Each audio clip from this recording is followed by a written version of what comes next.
Netflix had another impressive year in terms of its original content, earning 27 Emmy wins, second behind HBO's 34 wins, and releasing critically acclaimed new series like the genre-bending Russian Doll starring Natasha Lyonne and the epic fantasy tale The Dark Crystal: Age of Resistance. Netflix also scored high in IGN's State of Streaming series for its diverse lineup of shows and easy-to-use UI. So with 2019 in the rearview mirror, we compiled a list of Netflix's best-reviewed shows using Metacritic as our barometer.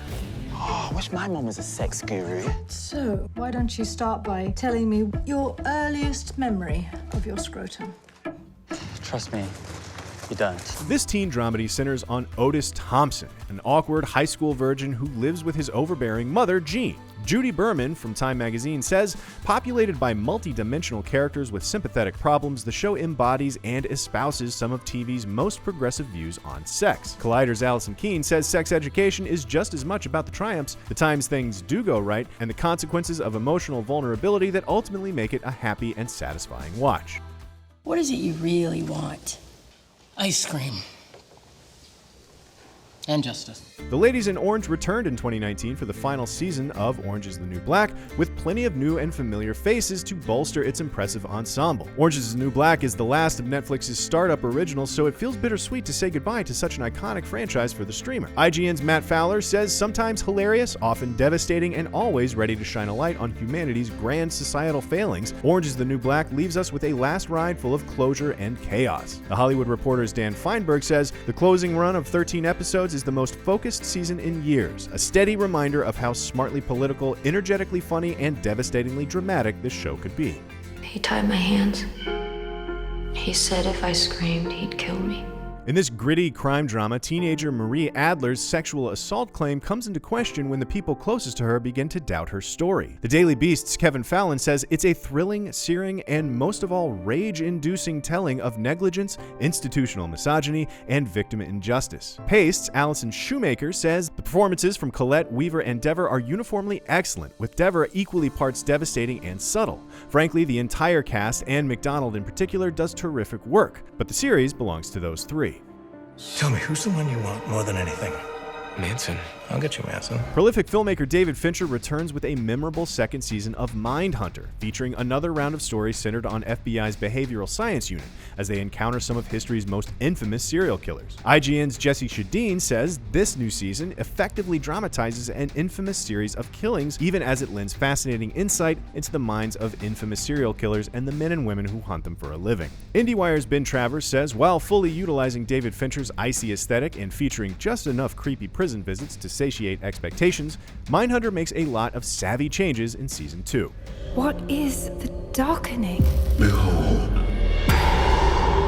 The Dark Crystal: Age of Resistance is a prequel to Jim Henson and Frank Oz's 1982 fantasy epic that centers on three Gelflings who discover the horrifying secret behind the Skeksis' power. IGN's Matt Fowler says, though it's so layered and ambitious that it risks dwarfing the original film, The Dark Crystal: Age of Resistance is a towering passion project that features an all-star voice cast and a phenomenal procession of puppetry. Vulture's Matt Zoller-Seitz says Age of Resistance is like an immense 10-hour magic show, engrossing down to the very last wondrous detail. This is an altogether staggering artistic achievement and a joyful continuation of the Henson tradition.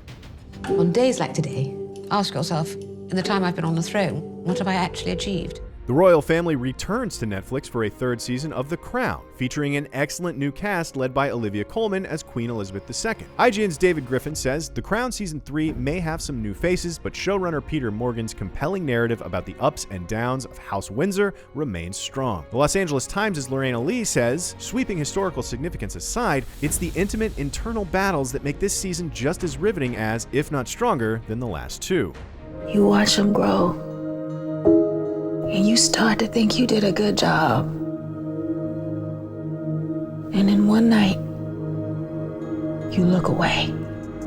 Based on the real-life case of 5 black teenagers who became known as the Central Park Five, When They See Us tells the harrowing story of these young men who were convicted of a rape they did not commit. The New York Post's Robert Rourke says, When They See Us is a tough watch, but viewers will be moved and sickened at the prevalence of racism even in our so-called sophisticated cities. TV Guide's Matt Roush says the emotional roller coaster never lets up, careening from rage and sorrow to horror in director-co-writer Ava DuVernay's shattering 4-part dramatization of the infamous Central Park Five case.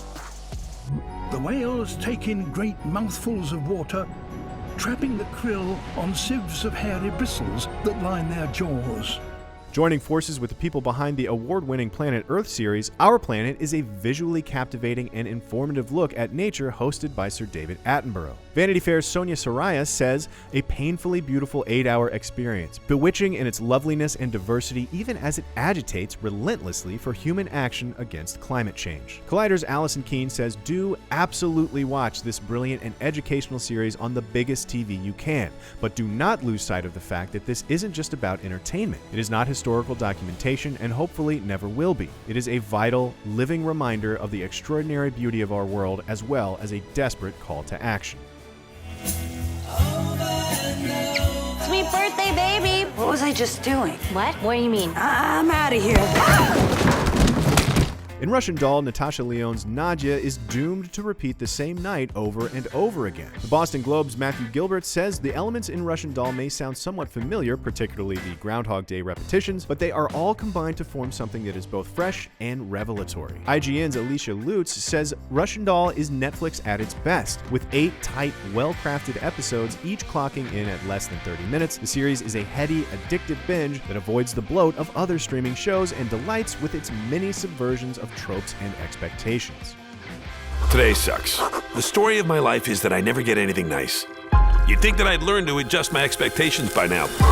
As the series comes to an end with its final season, Will Arnett returns to voice BoJack, the failed legendary 90s sitcom star. The AV Club's Danette Chavez says, as it enters the final leg, BoJack Horseman takes stock of the good and the bad and prepares to hand down judgment, proving that it's braver and funnier than just about anything else on TV. Vulture's Jen Chaney says BoJack Horseman 6 seasons in is more clever, intelligent, and multi-layered than 95% of comedies on television or any other platform. Its protagonists and other principal characters may still be in need of self-improvement, but the show in which they appear remains about as good as it gets.